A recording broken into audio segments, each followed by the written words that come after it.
So I wanted to give you guys some tips and tricks for success in the spiritual industry with building a career with your spiritual skill set. I am a guidance coach. I'm also a medium, a Reiki master. I teach Reiki. I have classes and crystal classes and things like that.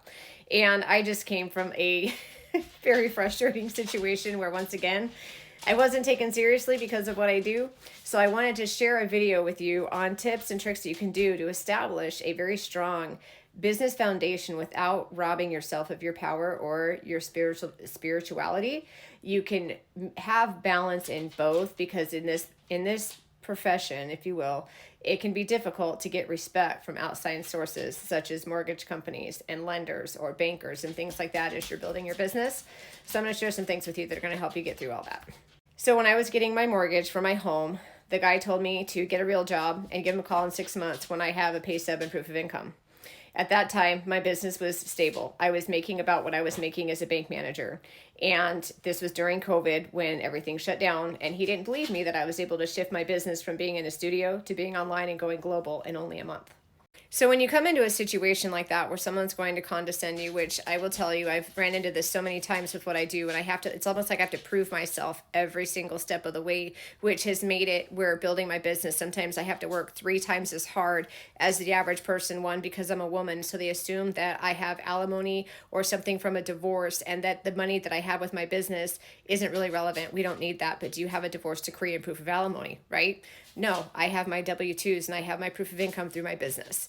And that's where you have to be very diligent. You have to be very strong in the throat chakra. So make sure your throat chakra and all your chakras are in alignment so that when you need to speak in your power, you can do it and you don't stutter, because you want to be very clear, you want to be very concise, and you want to be very fluid in your words so that they go directly to them in their energy, and you're making an energy exchange by leveling above them and standing in your power through your words and pushing them back so they know you mean business and you want to be taken seriously and you want to be respected.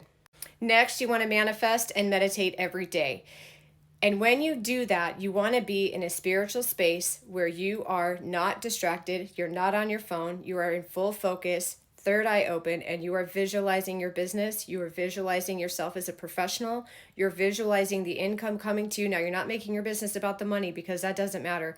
Make your business about the people that you want to help or the people that are going to come to you, and make your business about the growth and the opportunities that are going to come to you, and know that those areas that you focus on, money is behind that, and as those areas come to you, the money will follow.